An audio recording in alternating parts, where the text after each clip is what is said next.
Selamat siang, nama saya Nadia Fania Sasikirana, kelas 9G, absen 12. Saya hari ini akan menjelaskan pertempuran 5 hari di Semarang. Tolong simak baik-baik ya. Apa itu pertempuran 5 hari di Semarang? Pertempuran 5 hari di Semarang adalah pemberontakan antara pasukan Jepang dari Tentara ke-16 dan pasukan Indonesia yang terdiri dari personil Badan Keamanan Rakyat dan Pemuda pada bulan Oktober 1945 di kota Semarang, Jawa Tengah. Pertempuran ini dianggap sebagai pemberontakan besar pertama yang melibatkan militer Indonesia. Pada 1 Maret 1942, tentara Jepang mendarat di Pulau Jawa. Dan 7 hari kemudian, tepatnya 8 Maret, pemerintah kolonial Belanda menyerah tanpa syarat kepada Jepang. Sejak itu, Indonesia diduduki oleh Jepang. 3 tahun kemudian, Jepang menyerah tanpa syarat kepada sekutu setelah dijatuhkannya bom atom oleh Amerika Serikat di Hiroshima dan Nagasaki. Peristiwa itu terjadi pada 6 dan 9 Agustus 1945. Mengisi kekosongan tersebut, Indonesia kemudian memproklamasikan kemerdekaannya pada 17 Agustus 1945. Hal pertama yang menyulut kemarahan pada pemuda Indonesia adalah ketika pemuda Indonesia memindahkan tawanan Jepang dari Cipiring ke Bulu. Dan di tengah jalan mereka kabur dan bergabung dengan pasukan Kido Butai di bawah pimpinan Jenderal Nakamura dan Mayor Kido. Pada saat itu, pasukan Kido Butai berjumlah 2.000 orang. Selain itu, pasukan ini dikenal karena keberaniannya dan untuk maksud mencari perlindungan mereka bergabung bersama pasukan Kido Butai di Jatingaleh. Setelah kaburnya tawanan Jepang, pada Minggu 14 Oktober 1945 pada pukul 6.30 WIB, pemuda-pemuda rumah sakit mendapat instruksi untuk mencegah dan memeriksa mobil Jepang yang lewat di depan RS Purusara. Mereka menyita sedan milik Kepatai dan merampas senjata mereka. Sore harinya, para pemuda ikut aktif mencari tentara Jepang dan kemudian mencebloskan ke penjara Bulu. Sekitar pukul 18.18 WIB, pasukan Jepang bersenjata lengkap melancarkan serangannya mendadak sekaligus melucut 8 anggota polisi istimewa yang waktu itu sedang menjaga sumber air minum bagi warga kota Semarang.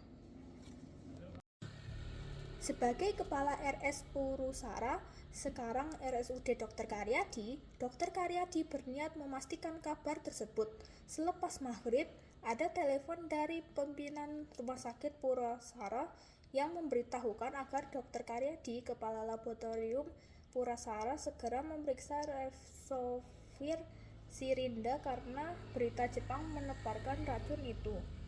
Dr. Karyadi kemudian dengan cepat memutuskan harus segera pergi ke sana. Suasana sangat berbahaya karena tentara Jepang telah melakukan serangan di beberapa tempat termasuk di jalan menuju ke reservoir di Siranda. Istri Dr. Karyadi, Sunarti, mencoba mencegah suaminya pergi mengingat keadaan yang sangat genting itu. Namun, Dr. Karyadi berpendapat lain. Ia harus menyelidiki kebenaran desas-desus itu karena menyangkut nyawa ribuan warga Semarang. Akhirnya, Sunarti tidak bisa berbuat apa-apa. Ternyata dalam perjalanan menuju reservoir Siranda itu, mobil yang ditumpangi Dr. Karyadi dicegat tentara Jepang di Jalan Pandanaran. Bersama tentara belajar menyupir mobil yang ditumpanginya, Dr. Karyadi ditembak secara keji. Ia sempat dibawa ke rumah sakit sekitar pukul 23.30 WIB. Ketika tiba di kamar bedah, keadaan Dr. Karyadi sudah sangat gawat. Nyawa dokter muda itu tidak dapat diselamatkan. Ia gugur dalam usia 40 tahun 1 bulan. Karena Gubernur Jawa Tengah Wongseno Rogo dan pimpinan PKR berunding dengan komandan tentara Jepang. Proses gencatan senjata dipercepat ketika Brigadir Jenderal Brato dan sekutu ikut berunding pada tanggal 20 Oktober 1945. Pasukan sekutu kemudian mengenai pertempuran 5 hari di Semarang Ini ada beberapa tokoh yang terlibat. 1. Dr. Karyadi, dokter yang akan mengecek cadangan air minum di daerah Candi yang kabarnya telah diracuni oleh Jepang. Ia juga merupakan kepala laboratorium Dinas Pusat Purusara. Kedua, Mr. Wongsonegoro, gubernur Jawa Tengah yang sempat ditahan oleh Jepang. Ketiga, Dr. Sukaryo dan Sudanso Mirza Sidrata, tokoh Indonesia yang ditangkap oleh Jepang bersama Mr. Wongsonegoro. Keempat, ada Mayor Kido, pemimpin Kido Butai, pemimpin Batalon Kido Butai yang berpusat di Jatingaleh. 5. Dr. Sunarti, istri Dr. Karyadi. 6. Kasman Singo di Mejo, perwakilan perundingan gencatan senjata dari Indonesia. Ketujuh, Jenderal Nakamura, perwira tinggi yang ditangkap oleh TKR di Magelang.